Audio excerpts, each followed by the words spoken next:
नै नेतृत्व दोहोरिने सम्भावना देख्नु भएको छ अथवा नयाँ नेतृत्व आउला? होइन, एक्लै पार्टीभित्र आफू नेतृत्वमा आउन एक्लै लडेर त सम्भावना नै हुँदैन।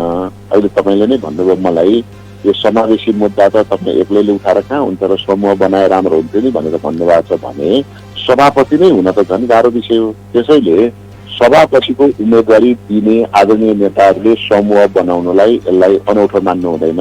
यो स्वाभाविक हो, त्यसलाई गुट पनि भन्नु हुँदैन। सभापतिमा त सामान्यतया सभापतिको उम्मेदवारी दिँदा नै 7 जना प्रस्तावक 7 जना समर्थक चाहिन्छ त, त्यो पनि महाधिवेशन प्रतिनिधि भनेको 14 जना र सभापति एकले गर्दा 15 जना त त्यही समूह भइगयो नि। त्यसैले समूह निर्माण गर्नु अपरिहार्य छ, बन्छ, त्यसलाई गुट भन्नु भएन।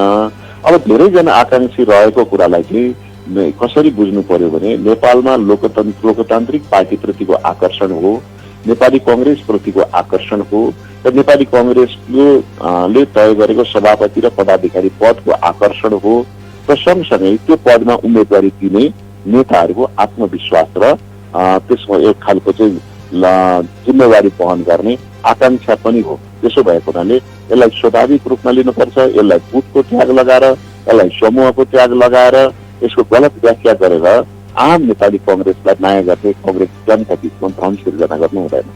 अन्त्यमा विश्वकर्माजी, अहिले कांग्रेसमा महिला, आदिवासी, जनजाति, दलित, मधेसी, पिछडिएको समुदाय, खसारेका नाममा सीमित व्यक्तिले मात्रै आरक्षण सुविधा लिइरहेको छ, तर नयाँहरूले चाहिँ अवसरै पाएन। तपाईँले अघि पनि भन्नुभयो अवसरको बाटो पनि तयार भएन। त्यो अवसर अबको महाधिवेशनपछि कांग्रेसमा देखिएला? हो, त्यो नदेखिने भएर त मैले राजीनामा गरेको हो। उहाँहरूले केन्द्रीय समितिमा 9 जनालाई आरक्षण दिनुभयो, तर ओडामा 1 जनालाई पनि दिनुभयो। मैले त केन्द्रीय समितिमा दिएन भनेर राजीनामा गरे होइन नि त। ओडामा दिएन, पालिकामा दिएन, प्रदेश क्षेत्रमा दिएन, संघीय क्षेत्रमा दिएन, अनि चाहिँ जिल्लामा दिएन, प्रदेशमा दिएन भनेर पो राजीनामा गरे हो त। केन्द्रीय समितिमा त 9 जना सदस्य र 1 जना सहमन्त्री छनै छन्। त्यसैले अब जसले यो आरोप लगाइरहनु भएको छ उहाँहरू केन्द्रमा दिन चाहनुहुन्छ, तल दिन चाहनुहुन्न। म के भन्दैछु, तल देऊ बरु माथि पर्दैन, तल दिए माथि आफै प्रतिस्पर्धा गरेर आइहाल्छ नि, होइन र? पक्कै पनि सुन, त्यसैले मैले के भनिरहेको छु भने एकदमै त्रुटिपूर्ण छ। आरक्षण पनि होइन, यो आरक्षण छैन, त्यो पनि केन्द्रीय कार्य समितिमा छलफल भएन। मैले केन्द्रीय कार्य समितिमा यो फरक विचार राख्छु, नोट अफ डिसिजन लेख्छु भन्दा तपाईँले भने अनुसार नै परिमार्जित हुँदै आउँदैछ भनेर त्यसका मसौदा समितिका सदस्यहरू केन्द्रीय सदस्यले भन्ने, तर त्यो छापेर जिल्ला पुर्याउने केन्द्रीय सदस्यले हेर्न पनि नपाउने स्थिति आयो। अस्ति 14 गते राति मात्रै मैले हेर्न पाएँ। हेर्दाखेरि 6 वटा क्लस्टर भनेको छ, 6 वटा सिट छुट्याइएको छ, 8 वटा क्लस्टर राखिएको छ, अनि 6 वटा प्रतिनिधि 8 वटा क्लस्टरमा बाँड्दा जनसङ्ख्याको आधारमा बाँड्ने भनेपछि पहिलो कुरा त 100% जम्मा प्रतिनिधि संख्यालाई 100 मान्ने, 60 जति बलियाका लागि पहिले छुट्याउने 60%, अनि 40% भित्र फेरि त्यही दलीय समुदायले आफ्नो जनसङ्ख्याको आधार भनेर 30% फेरि ल्याइहाल्ने, अनि फेरि दोस्रोमा महिला 33% भनेर त्यहीबाट आफ्ना महिलाहरू ल्याइहाल्ने, अनि फेरि बाँकी रहेको जम्मा 30% बाँकी रहन्छ भनेको 6 जनामा 2 जना बाँकी रहन्छ। त्यो 2 जना पहाडमा जहाँ जनजातिको बाहुल्य छ त्यो जनजातिले लाने, मधेसमा जहाँ उपल्लो जातका मधेसीको बाहुल्य छ तिनले लाने हुँदा मधेसमा थारू र मुस्लिम खाली रह्यो, पहाडमा दलित खाली रह्यो। यो भनेको बीपी कोइरालाले प्रवर्तन गर्नुभएको समावेशी सिद्धान्तका विरुद्धमा, पेशेरवाद देउवाले स्थापना गर्नुभएको कलम जन सिद्धान्तका विरुद्धमा भएको हुनाले मैले पटक पटक सभापतिलाई, पटक पटक समितिलाई, केन्द्रीय कार्य समितिमा अरूभन्दा ज्यादा 1 घण्टा बोलेर मैले भने यसको सुनवाई भएन र अन्तिममा 18 गतेको अधिवेशन छ, 16 गतेको दिनसम्म सुधार नभएपछि मैले यो अन्याय गर्ने समितिको सदस्य, केन्द्रीय सदस्य हुनु पनि उचित ठानिन, अन्याय सहने अथवा सहनुपर्ने बाध्यतामा रहेको दलित सङ्घको अध्यक्ष हुनु पनि उचित रहेन। त्यसैले हिजो मैले दुईटै पदबाट राजीनामा गरेँ र साथीहरूसित पार्टी कार्यालयमा धरनामा बसेँ।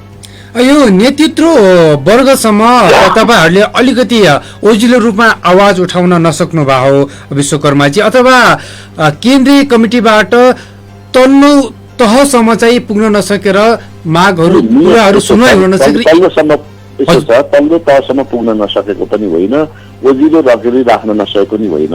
म स्वयं केन्द्रीय समितिमा छु। यहाँले भने जस्तै म सभापतिसँग निकट पनि छु।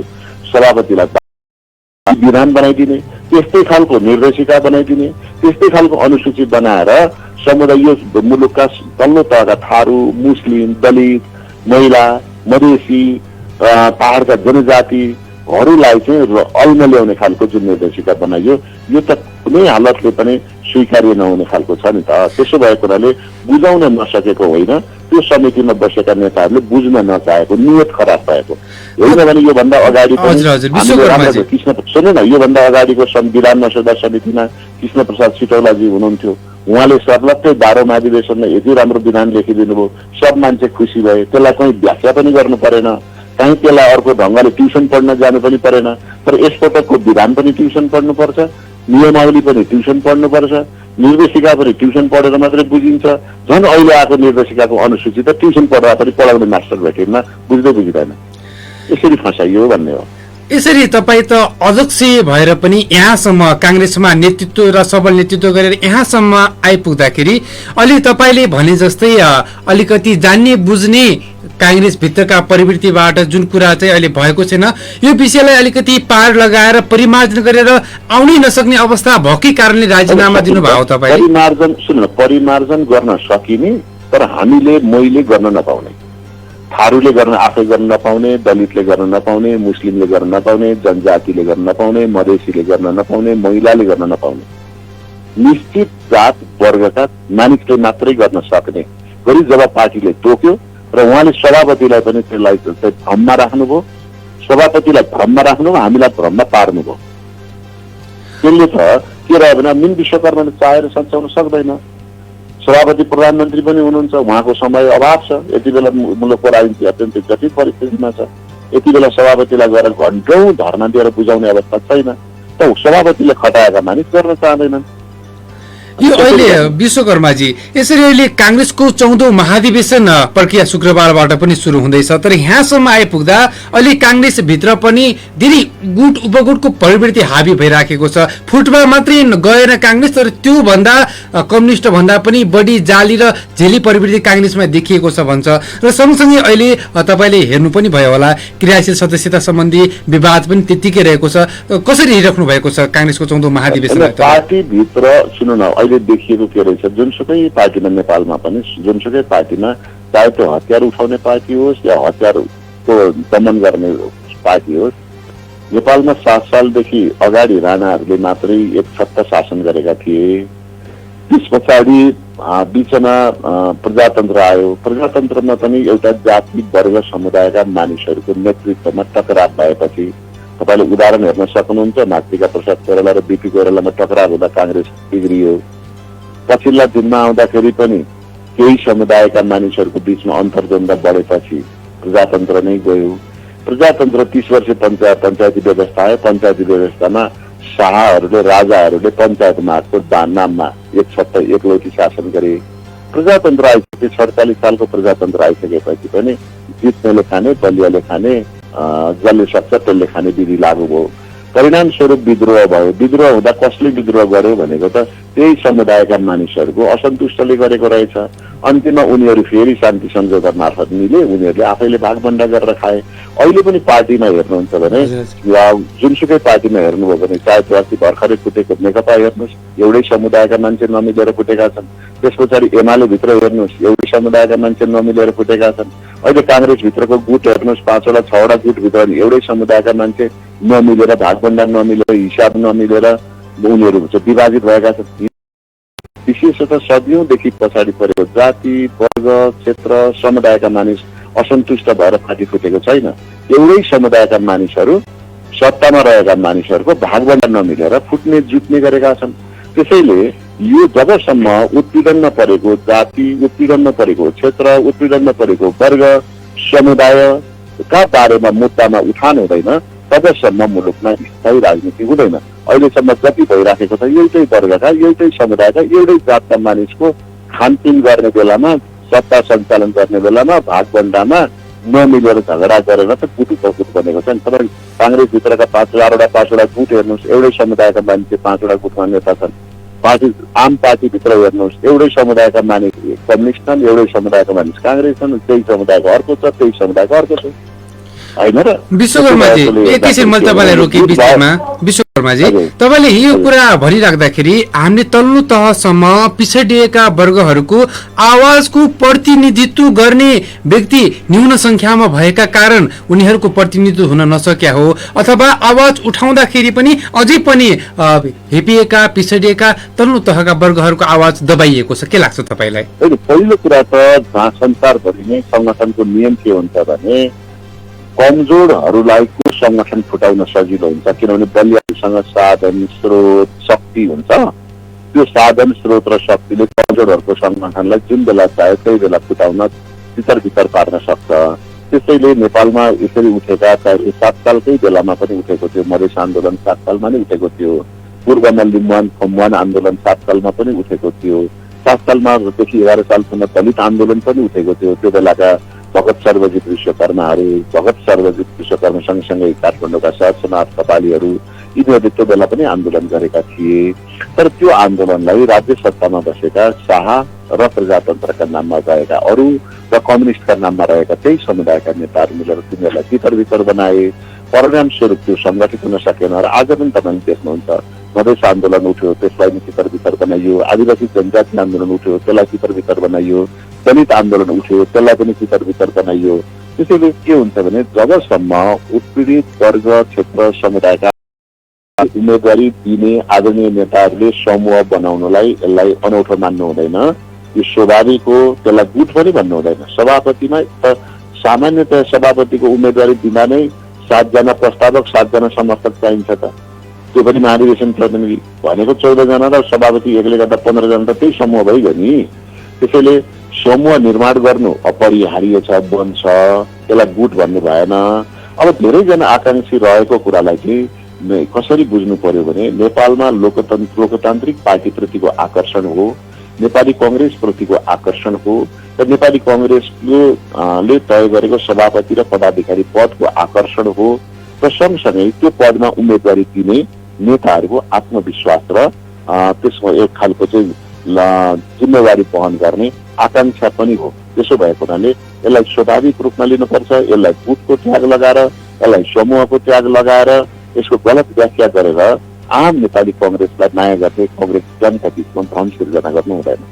अन्त्यमा विश्वकर्माजी, अहिले कांग्रेसमा महिला, आदिवासी, जनजाति, दलित, मधेसी, पिछडिएको समुदाय, खसारेका नाममा सीमित व्यक्तिले मात्रै आरक्षण सुविधा लिइरहेको छ, तर नयाँहरूले चाहिँ अवसरै पाएन। तपाईँले अघि पनि भन्नुभयो अवसरको बाटो पनि तयार भएन। त्यो अवसर अबको महाधिवेशनपछि कांग्रेसमा देखिएला? हो, त्यो नदेखिने भएर त मैले राजीनामा गरेको हो। उहाँहरूले केन्द्रीय समितिमा 9 जनालाई आरक्षण दिनुभयो, तर ओडामा 1 जनालाई पनि दिनुभयो। मैले त केन्द्रीय समितिमा दिएनौ भनेर राजीनामा गरे होइन नि त। ओडामा दिएन, पालिकामा दिएन, प्रदेश क्षेत्रमा दिएन, सङ्घीय क्षेत्रमा दिएन, अनि चाहिँ जिल्लामा दिएन, प्रदेशमा दिएन भनेर पो राजीनामा गरे हो त। केन्द्रीय समितिमा त 9 जना सदस्य र 1 जना सभामन्त्री छँदै छ नि। त्यसैले अब जसले यो आरोप लगाइरहनु भएको छ उहाँहरू केन्द्रमा दिन चाहनुहुन्छ, तल दिन चाहनुहुन्न। म के भन्दैछु, तल देऊ बरु माथि पर्दैन, तल दिए माथि आफै प्रतिस्पर्धा गरेर आइहाल्छ नि, होइन र? पक्कै पनि सुन, त्यसैले मैले के भनिरहेको छु भने एकदमै त्रुटिपूर्ण छ। आरक्षण पनि होइन, यो आरक्षण छैन। आरक्षण भनेको एउटा जाति वर्ग क्षेत्र समुदायलाई मात्रै दिने हो। यो त सबैलाई दिएको छ। सबभन्दा पहिले खसारी हो, जसको मुलुकमा 70% पाउँछ उसैलाई पहिले छुट्याएको छ। त्यसैले यो आरक्षण होइन, यो अवसरको आंशिक हो, पूर्ण पनि वितरण छैन, आंशिक वितरण हो। यो वितरण पनि आंशिक वितरण पनि बलियालाई दिएर कमजोरलाई खोज्ने काम भयो। त्यसो भएको हुनाले यसको मेरो आपत्ति हो। अबको महाधिवेशनमा यही निर्देशिकाबाट चुनाव भयो भने पार्टी निश्चित एक जात वर्ग।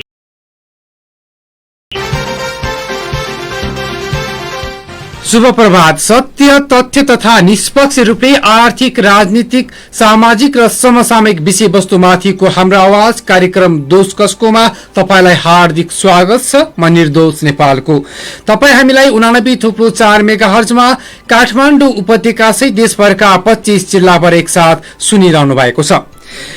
अहिले नेपाली कांग्रेसको 14औं महाधिवेशनको तरंग तैरिरहेको छ। यसै बीचमा नेपाली कांग्रेसका नेता मीन विश्वकर्माले केन्द्रीय सदस्य र नेपाल दलित संघको अध्यक्षबाट राजीनामा दिएका छन्। हिजो पार्टी सभापति शेरबहादुर देउवालाई सम्बोधन गर्दै लेखेको राजीनामा पत्रमा उनले निर्वाचन निर्देशिका प्रति आपत्ति जनाएका छन्।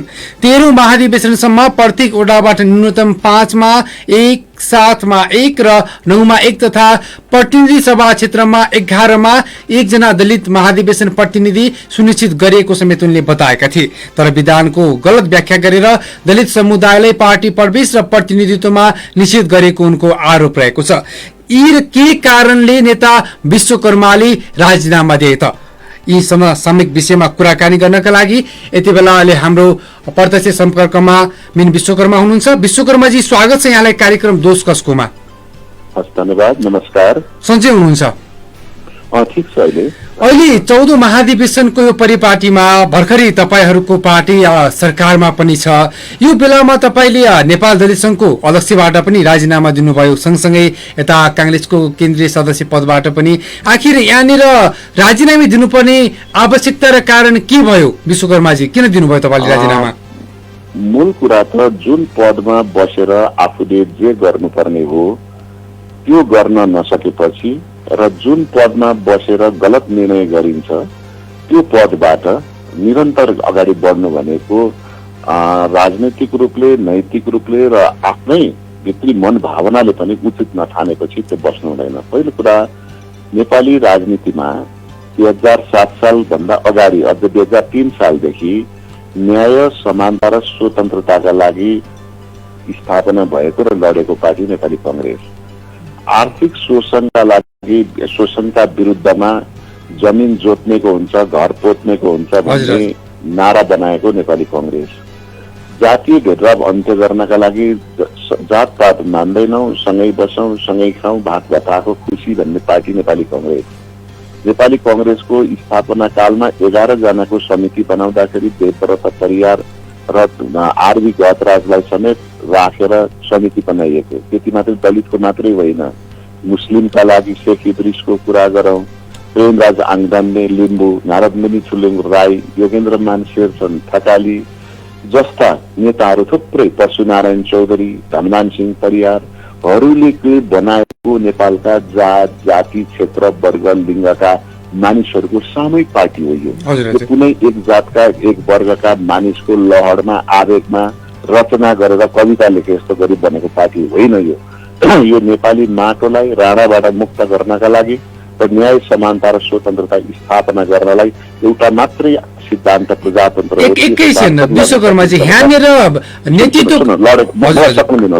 लडेको पार्टी भएको हुनाले त्यो पार्टीमा निरन्तर समावेशिताका सिद्धान्तको प्रयोग हुँदै आएको थियो। तर 46 सालदेखि 59 सालसम्म यो पार्टीभित्र फेरि बलियाले खाने, सक्नेले खाने, जित्नेले खाने भन्ने अभ्यास हुन थाल्यो। परिणाम स्वरूप त्यही बेलाका सभापति गिरिजाप्रसाद कोइरालाले पनि हामीलाई भन्नुभयो कि यो पार्टीभित्र त प्रजातन्त्रका नाममा चिल्ला, सुकिला, मुखिला हावी हुन थाल्यो। मैले चाहेर पनि तपाईहरूलाई मैले माथि उपासना ल्याउन सकिनँ, त्यसैले एउटा संगठन बनाउनुहोस् भनेपछि हामीले 54 सालमा नेपाल दलित संघ बनाएका हौं। र त्यो दलित संघ बनाउँदै गर्दा मुलुकमा अहिलेका सभापति, अहिलेका प्रधानमन्त्री शेरबहादुर देउवा फेरि प्रधानमन्त्री बन्नुभयो, उहाँ सभापति हुनुहुन्थ्यो र उहाँले नै पहिलोपल्ट दलित छात्रवृत्ति कार्यक्रम गर्नुभयो, दलित विकास समिति बनाउनुभयो, जनजाति विकास समिति बनाउनुभयो, महिलाका लागि अंश र वंशको अधिकारका लागि मुलुक ऐन संशोधन गर्नुभयो। पछिल्ला दिनमा समितिहरू बलियो भएन भन्दा दलित आयोग बनाउनुभयो, महिला आयोग बनाउनुभयो, कमैया मुक्ति गर्नुभयो, हरिया मुक्तिको घोषणा गर्नुभयो, आदिवासी जनजाति प्रतिष्ठान बनाउनुभयो। यसरी र पछिल्ला दिनमा पार्टीभित्र पनि करमजम भनेर कर्णाली, दलित, महिला, जनजाति, मधेसी भनेर समावेशिताको सिद्धान्त लागू गर्दै आउनुभयो र 1:5 अथवा 5 जनामा 1 जना, 7 जनामा 1 जना, 9 जनामा 1 जना चाहिँ अनिवार्य दलित प्रतिनिधित्व हुने व्यवस्था गर्नुभयो।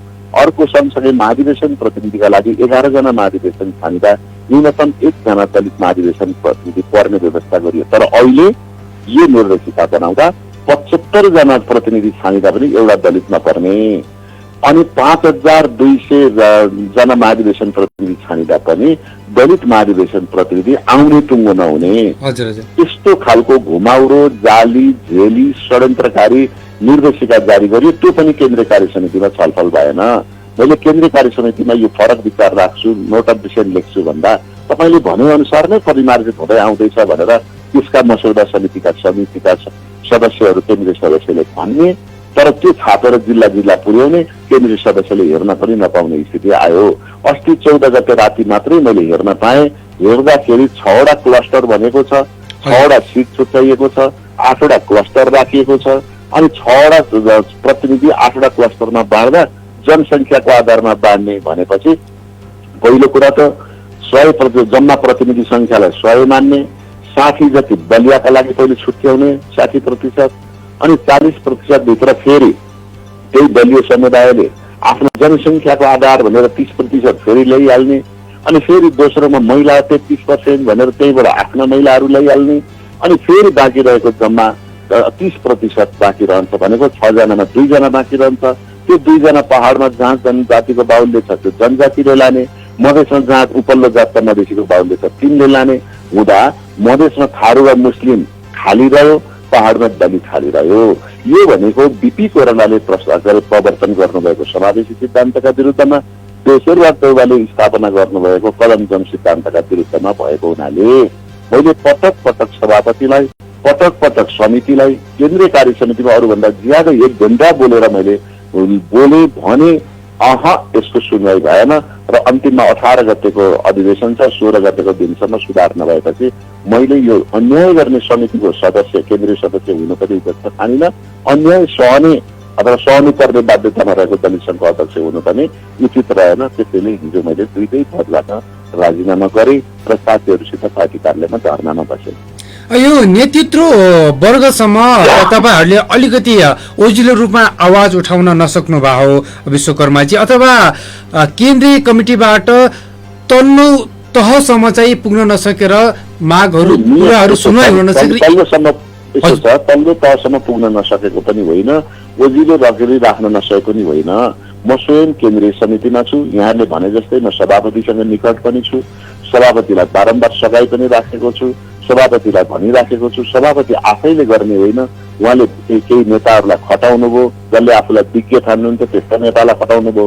त्यस्ता नेताले पहिले आफ्नो वर्ग समुदाय र आफूलाई मात्रै छुट्याउनु भयो र सदियौँदेखि उत्पीडनमा परेको समुदायलाई जालपूर्ण ढङ्गबाट सभापतिलाई थाहा रहन्छ। हिजो मात्रै भन्नुभयो मलाई सबै ठिक छ भने मलाई फसायो भन्नुभएको छ सभापतिले, होइन? त्यसो मलाई त ठिक छ भने सबैले मैले त्यही अनुसार हुन्छ भन्ने, यत्रो अब्बो गल्ती भएको रहेछ भन्नुभएको छ सभापति हिजो मेरो राजीनामा पछि। त्यसो भएको हुनाले उहाँहरूले के गरिदिनु भयो भने हामीले 14 वटा भातृ संस्थाले पनि भन्यौँ, नेपाल दलित सङ्घ एक्लैले ज्ञापन पत्र पनि दियो, उहाँहरूलाई घर घरमै भेटेर पनि भन्यौँ। यसरी गर्दाखेरि हुन्छ भनेर हिसाब पनि बुझायौँ। नेपाली काङ्ग्रेसको 14औं महाधिवेशनमा 1000 पेजको अनुसूची हुन्छ? यो चाहिँ महालेखा नियन्त्रण कार्यालयको वार्षिक प्रतिवेदन जस्तो अनुसूची हुन्छ? कसैले बुझ्न सक्दैन, कसैले बुझ्दैन। यो अहिले हिसाब नमिलेर निर्वाचन समितिले निर्वाचन गर्न सकिरहेका छैन। अनि हाम्रो पार्टीका केही बुद्धिजीवी भन्नेहरूले पार्टीको विधान र अनुसूची र निर्देशिका पनि एकदमै बुझ्नै नसक्ने खालको, पुरै रिसर्च गर्नुपर्ने खालको, ट्युसन पढ्नुपर्ने खालको विधान बनाइदिने, त्यस्तै खालको निर्देशिका बनाइदिने, त्यस्तै खालको अनुसूची बनाएर समुदाय यो मुलुकका तल्लो तहका थारू, मुस्लिम, दलित, महिला, मधेसी, पहाडका जनजातिहरूलाई चाहिँ अल्मल्याउने खालको जुन निर्देशिका बनाइयो यो त कुनै हालतले पनि स्वीकार्य नहुने खालको छ नि त। त्यसो भएको हुनाले बुझाउन नसकेको होइन, त्यो समितिमा बसेका नेताहरूले बुझ्न नचाहेको, नियत खराब भएको होइन भने योभन्दा अगाडि सुन्नु न, योभन्दा अगाडिको संविधान मसौदा समितिमा कृष्ण प्रसाद सिटौलाजी हुनुहुन्थ्यो। उहाँले सर्लक्कै 12औं महाधिवेशनमा यति राम्रो विधान लेखिदिनु भयो, सब मान्छे खुसी भए। त्यसलाई कहीँ व्याख्या पनि गर्नु परेन, कहीँ त्यसलाई अर्को ढङ्गले ट्युसन पढ्न जानु पनि परेन। तर यसपटकको विधान पनि ट्युसन पढ्नुपर्छ, नियमावली पनि ट्युसन पढ्नुपर्छ, निर्देशिका पनि ट्युसन पढेर मात्रै बुझिन्छ। झन् अहिले आएको निर्देशिकाको अनुसूची त ट्युसन पढ्दा पनि पढाउने मास्टर भेटिन्न, बुझ्दैन। यसरी फसाइयो भन्ने हो। यसरी तपाईँ त अध्यक्ष भएर पनि यहाँसम्म काङ्ग्रेसमा नेतृत्व र सबल नेतृत्व गरेर यहाँसम्म आइपुग्दाखेरि अलि तपाईँले भने जस्तै अलिकति जान्ने बुझ्ने काङ्ग्रेस भित्रका प्रवृत्तिबाट जुन कुरा चाहिँ अहिले भएको छैन यो विषयलाई अलिकति पार लगाएर परिमार्जन गरेर आउनै नसक्ने अवस्था भएकै कारणले राजीनामा दिनुभयो तपाईँले? परिमार्जन गर्न सकिने, तर मैले गर्न नपाउने, थारूले गर्न आफै गर्न नपाउने, दलितले गर्न नपाउने, मुस्लिमले गर्न नपाउने, जनजातिले गर्न नपाउने, मधेसीले गर्न नपाउने, महिलाले गर्न नपाउने, निश्चित जात वर्गका मानिसले मात्रै गर्न सक्ने गरी जब पार्टीले तोक्यो र उहाँले सभापतिलाई पनि त्यसलाई भ्रममा राख्नुभयो, सभापतिलाई भ्रममा राख्नुभयो, हामीलाई भ्रममा पार्नुभयो। त्यसले त के रह्यो भने मिन विश्वकर्माले चाहेर सच्याउन सक्दैन। सभापति प्रधानमन्त्री पनि हुनुहुन्छ, उहाँको समय अभाव छ, यति बेला मुलुकको राजनीति अत्यन्तै जटिल परिस्थितिमा छ, यति बेला सभापतिलाई गएर घन्टौँ धर्ना दिएर बुझाउने अवस्था छैन। त सभापतिले खटाएका मानिस गर्न चाहँदैनन्। यो अहिले विश्वकर्माजी यसरी अहिले काङ्ग्रेसको 14औं महाधिवेशन प्रक्रिया शुक्रबारबाट पनि सुरु हुँदैछ, तर यहाँसम्म आइपुग्दा अहिले काङ्ग्रेस भित्र पनि धेरै गुट उपगुटको प्रवृत्ति हावी भइराखेको छ। फुटमा मात्रै गएन काङ्ग्रेस, तर त्यो भन्दा कम्युनिस्ट भन्दा पनि बढी जाली र झेली प्रवृत्ति काङ्ग्रेसमा देखिएको छ भन्छ। र सँगसँगै अहिले तपाईँले हेर्नु पनि भयो होला क्रियाशील सदस्यता सम्बन्धी विवाद पनि त्यत्तिकै रहेको छ। कसरी हेरिराख्नु भएको छ काङ्ग्रेसको 14औं महाधिवेशन? पार्टीभित्र सुन्नु न, अहिले देखिएको के रहेछ, जुनसुकै पार्टीमा नेपालमा पनि जुनसुकै पार्टीमा चाहे त्यो हतियार उठाउने पार्टी होस् या हतियारको दमन गर्ने पार्टी होस्, नेपालमा 7 सालदेखि अगाडि राणाहरूले मात्रै एक सत्ता शासन गरेका थिए। त्यस पछाडि बिचमा प्रजातन्त्र आयो। प्रजातन्त्रमा पनि एउटा जाति वर्ग समुदायका मानिसहरूको नेतृत्वमा टकराव भएपछि तपाईँले उदाहरण हेर्न सक्नुहुन्छ, मातृका प्रसाद कोइराला र बीपी कोइरालामा टकराव हुँदा काङ्ग्रेस बिग्रियो। पछिल्ला दिनमा आउँदाखेरि पनि केही समुदायका मानिसहरूको बीचमा अन्तर्द्वन्द बढेपछि प्रजातन्त्र नै गयो। प्रजातन्त्र 30 वर्ष पञ्चायती व्यवस्था आयो। पञ्चायती व्यवस्थामा शाहहरूले राजाहरूले पञ्चायत मागको नाममा एकलौटी शासन गरे। प्रजातन्त्र आइसके 47 सालको प्रजातन्त्र आइसकेपछि पनि जित्नेले खाने, बलियाले खाने, जसले सक्छ त्यसले खाने विधि लागू भयो। परिणाम स्वरूप विद्रोह भयो। विद्रोह हुँदा कसले विद्रोह गर्यो भनेको त त्यही समुदायका मानिसहरूको असन्तुष्टले गरेको रहेछ। अन्तिममा उनीहरू फेरि शान्ति सम्झौता मार्फत मिले, उनीहरूले आफैले भागभण्डा गरेर खाए। अहिले पनि पार्टीमा हेर्नुहुन्छ भने जुनसुकै पार्टीमा हेर्नुभयो भने चाहे त्यो अस्ति भर्खरै फुटेको नेकपा हेर्नुहोस्, एउटै समुदायका मान्छे नमिलेर फुटेका छन्। त्यस पछाडि एमाले भित्र हेर्नुहोस्, एउटै समुदायका मान्छे नमिलेर फुटेका छन्। अहिले काङ्ग्रेस भित्रको गुट हेर्नुहोस्, 5वटा 6वटा गुटभित्र एउटै समुदायका मान्छे नमिलेर, भागभण्डा नमिलेर, हिसाब नमिलेर उनीहरू विभाजित भएका छन्। विशेषतः सदियौंदेखि पछाडि परेको जाति वर्ग क्षेत्र समुदायका मानिस असन्तुष्ट भएर फाटी फुटेको छैन। एउटै समुदायका मानिसहरू सत्तामा रहेका मानिसहरूको भागभण्डा नमिलेर फुट्ने जुट्ने गरेका छन्। त्यसैले यो जबसम्म उत्पीडनमा परेको जाति, उत्पीडनमा परेको क्षेत्र, उत्पीडनमा परेको वर्ग समुदायका बारेमा मुद्दामा उठान हुँदैन तबसम्म मुलुकमा स्थायी राजनीति हुँदैन। अहिलेसम्म जति भइराखेको छ एउटै वर्गका, एउटै समुदायका, एउटै जातका मानिसको खानपिन गर्ने बेलामा, सत्ता सञ्चालन गर्ने बेलामा भागभण्डामा नमिलेर झगडा गरेर त गुट उपगुट बनेको छ नि। तपाईँ काङ्ग्रेसभित्रका 5-4वटा गुट हेर्नुहोस्, एउटै समुदायका मान्छे 5वटा गुटमा नेता छन्। आम पार्टीभित्र हेर्नुहोस्, एउटै समुदायका मानिस कम्युनिस्ट छन्, एउटै समुदायका मानिस काङ्ग्रेस छन्, त्यही समुदायको अर्को छ, त्यही समुदायको अर्को छ। विश्वकर्माजी एकैछिन मैले तपाईँलाई रोकेँ बिचमा।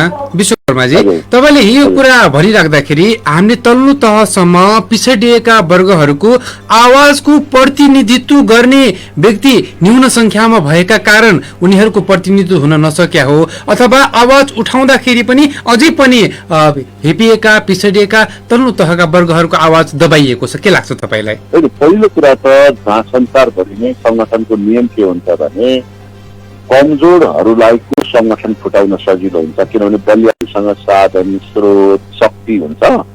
त्यो साधन स्रोत र शक्तिले कमजोरहरूको संगठनलाई जुन बेला चाहे त्यही बेला फुटाउन भित्र पार्न सक्छ। त्यसैले नेपालमा यसरी उठेका चाहे 7 सालकै बेलामा पनि उठेको थियो, मधेस आन्दोलन 7 सालमा नै उठेको थियो, पूर्वमा लिम्बुवान आन्दोलन 7 सालमा पनि उठेको थियो, 7 सालमा देखि 11 सालसम्म दलित आन्दोलन पनि उठेको थियो। त्यो बेलाका भगत सर्वजित विश्वकर्माहरू, भगत सर्वजित विश्वकर्मा सँगसँगै काठमाडौँका सहसनाथ कपालीहरू यिनीहरूले त्यो बेला पनि आन्दोलन गरेका थिए। तर त्यो आन्दोलनलाई राज्य सत्तामा बसेका शाह र प्रजातन्त्रका नाममा गएका अरू र कम्युनिस्टका नाममा रहेका त्यही समुदायका नेताहरू मिलेर तिनीहरूलाई तितर-बितर बनाए। परिणामस्वरूप त्यो सङ्गठित हुन सकेन र आज पनि तपाईँले देख्नुहुन्छ मधेस आन्दोलन उठ्यो, त्यसलाई नि तितर-बितर बनाइयो। आदिवासी जनजाति आन्दोलन उठ्यो, त्यसलाई तितर-बितर बनाइयो। दलित आन्दोलन उठ्यो, त्यसलाई पनि तितर-बितर बनाइयो। त्यसैले के हुन्छ भने जबसम्म उत्पीडित वर्ग, क्षेत्र, समुदायका मानिसहरूले आफ्नो अधिकारका बारेमा सचेत हुँदैनन् र आफू सङ्गठित हुँदैनन्, त्यति बेलासम्म आन्दोलन असफल नै भइरहन्छ। तर जुन दिन यिनीहरू आफ्नो अधिकार र आफ्नो बारेमा जानकारी राख्छन् र एकअर्कासँग उत्पीडनमा परेकाहरूका बीचमा एकअर्कामा सहकार्य गर्न थाल्छन्, त्यो बेला कुनै पनि तानाशाही शक्तिले, कुनै पनि सर्वसत्तावादी शक्तिले, कुनै पनि नस्लवादी शक्तिले रोक्न सक्न सक्दैन। यहाँनिर विश्वकर्माजी कति बेला के कुरा पनि हाम्रो यतातिर आउने गरिरहेको छ भनेपछि जस्तै एमालेबाट सम्बन्धित संगठन, दलित संगठन मानौँ, काङ्ग्रेसबाट सम्बन्धित दलित संगठन, अन्य पार्टीबाट संगठित संगठनहरूले आफ्नो नेतृत्व र आफ्नो क्षेत्रलाई मात्रै हेरी सिङ्गो दलितलाई चाहिँ हेरेनन्। यो परिपाटीले गर्दाखेरि चाहिँ दलितहरू अगाडि आउन नसकेका हुन् भन्ने प्रश्न पनि उठ्ने गर्छ नि बेला बेला। होइन, यो एकदमै भ्रमपूर्ण कुरा हो। अन्य गैर दलित समुदायका मानिस नै 500 पार्टी बनाएर नेतृत्वमा पुग्दा पनि हुने। तर दलित समुदायले विचारका आधारमा, कसैले वामपन्थी विचारका आधारमा, कसैले लोकतान्त्रिक विचारका आधारमा, कसैले क्षेत्रीय विचारका आधारमा, कसैले जातीय विचारका आधारमा 5-7 संगठन बनाउँदा चाहिँ त्यसैले गर्दा यो सिद्धियो भनेर आरोप लाउनु भनेको चाहिँ यिनीहरूमाथिको फेरि पनि अन्याय गर्ने हो। किन दलित समुदायको चाहिँ विचार हुँदैन, दलित समुदायका मानिसहरूको चाहिँ राजनीतिक चिन्तन हुँदैन, थारूको राजनीतिक चिन्तन हुँदैन, मुस्लिमको राजनीतिक चिन्तन हुँदैन, मधेसीको राजनीतिक चिन्तन हुँदैन, जनजातिको राजनीतिक चिन्तन हुँदैन। यिनीहरूले चाहिँ आफ्नो मधेसको मुद्दालाई राजनीतिक चिन्तन मार्फत माथि ल्याउन सक्दैनन्, थारूले आफ्नो मुद्दालाई राजनीतिक चिन्तन मार्फत ल्याउन सक्दैन, दलित समुदायले आफ्नो राजनीतिक चिन्तनबाटको माध्यमबाट आफ्ना मुद्दाहरू उठाउन गर्न मिल्दैन र मिल्छ नि। तर दलितहरू चाहिँ 4-5 राजनीतिक विचारधारा बोक्यो भने यसै कारण सिद्धियो भन्ने सकेन भने, थारूले 4-5 राजनीतिक विचारधारामा आबद्ध भयो भने यसै कारण भएन भन्नु भनेको आफैले आफैलाई कमजोर र गलत साबित गर्ने प्रवृत्ति यसका फरक भनौँ दमनकारी शक्तिले चाहिँ त्यो लगाइदिएको छ। हामी त्यसैको व्याख्या गरेर हेर्छौँ। त्यस्तो हुँदै होइन। विभिन्न राजनीतिक चिन्तनबाट सङ्गठन निर्माण गर्ने र साझा मुद्दामा एक ठाउँ बसेर लड्ने जबसम्म हामी संस्कृतिको विकास गर्दैनौँ तबसम्म यस्तै टीका टिप्पणी आलोचना समालोचना भइरहन्छ। अध्यक्ष भएर यहाँसम्म आइसक्दाखेरि अब तपाईँले आफ्नो गन्तव्य परिवर्तन गर्नुभएको हो अथवा राजनीतिक यात्रा अब कसरी बढाउने सोच्नु भएको छ विश्वकर्माजी, कि अथवा तपाईँले एकदम ठिक मैले बुझिसकेँ। गन्तव्य त मेरो कहाँ परिवर्तन भएको छ? गन्तव्य मैले सुरुमै यहाँको अहिलेसँग संवादको सुरुमै भने त नेपाली कङ्ग्रेसले अवलम्बन गरेको नीति, सिद्धान्त र विचारप्रति प्रतिबद्ध रहँदै न्याय, समानता र स्वतन्त्रताका लागि उत्पीडित दलित, थारू, मुस्लिम, मधेसी, आदिवासी जनजातिको अधिकारका लागि साझा लडाईँ लड्ने प्रण गर्दछु भनेको चाहिँ मैले त्यो उसमा राजीनामामा। त्यसो भएको हुनाले मेरो गन्तव्य चाहिँ एक रत्ती विचलित भएको छैन। यात्रा अवरोधमा कहीँ कहीँ मैले केही समस्याहरू, चुनौतीहरू देखेको हुनाले त्यो चुनौती सामना गर्ने एउटा प्रक्रिया मध्येको यो राजीनामा हो। तर मेरो न आन्दोलन कमजोर भएको छ, न मेरो चाहिँ क्रान्तिकारिता कमजोर भएको छ, न म गन्तव्यबाट विचलित भएको छु, न म आन्दोलनबाट थाकेको नै छु, थाकेको पनि छुइनँ। तर यो आन्दोलनको विभिन्न चरणहरू मध्येको चुनौतीलाई सामना गर्ने एउटा तरिका मध्येको मेरो हिजोको राजीनामा हो।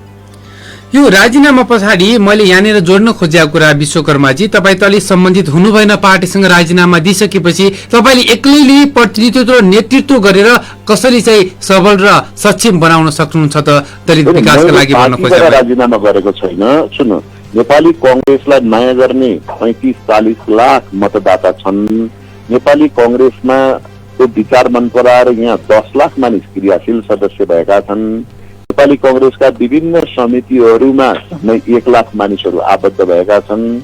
यस मध्येको पनि म पनि एउटा हुँ। भलै मैले नेपाली कङ्ग्रेसको 100 जना भएको केन्द्रीय कार्य समितिको सदस्य पो म भइरहन सकिनँ त। तर म त आम लाखौं लाख नेपाली कङ्ग्रेसका सदस्य साथीहरूको बीचमा छु, त्यसैले म त झन् बलियो भएको छु नि। त्यसकारण म एक्लैले राजीनामा गरेर अब कमजोर पो भयो कि भन्ने कतै पनि भ्रम नपरोस्। सम्बन्धित सबै समुदायका साथीहरूसित मेरो अपिल छ, म झन् बलियो भएको छु।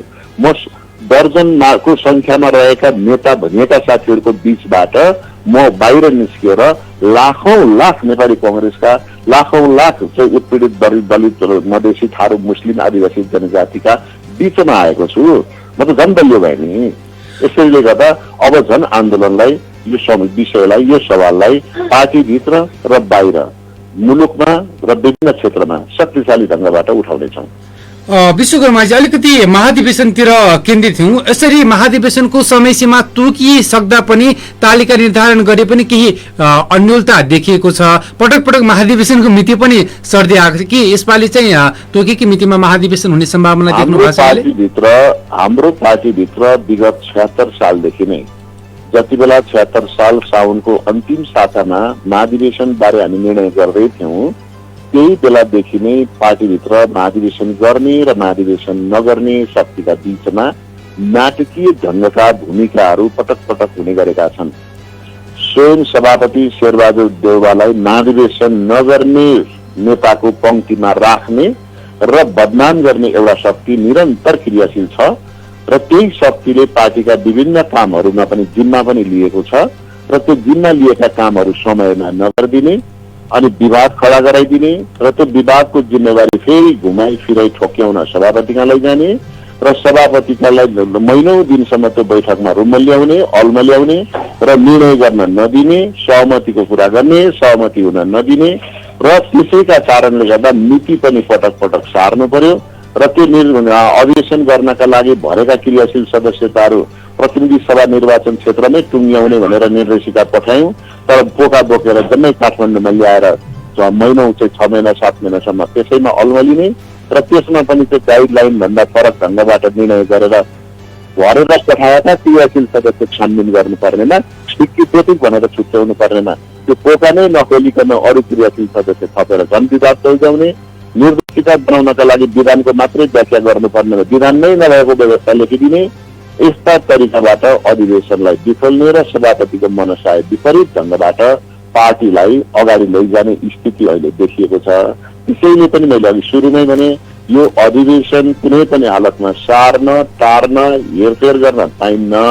तोकिएको मितिमा भोलि 18 गतेदेखि यो अधिवेशनको प्रारम्भ गर्नुपर्छ। सम्भव भएका वडामा भोलि गर्नुपर्छ, नसके पर्सि गर्नुपर्छ। काबु बाहिरको परिस्थिति आएमा योभन्दा पछिल्लो कार्यपालिकालाई असर नगर्ने भनेको 27 गतेलाई, 1 गतेलाई, 5 गतेलाई, 10 गतेलाई असर नपर्ने गरी यो वडाको अधिवेशन चाहिँ अनुकूलता मिलाएर सम्पन्न गर्नुपर्छ। कुनै पनि बहानामा टार्न, फेर्न, सार्न पाइँदैन।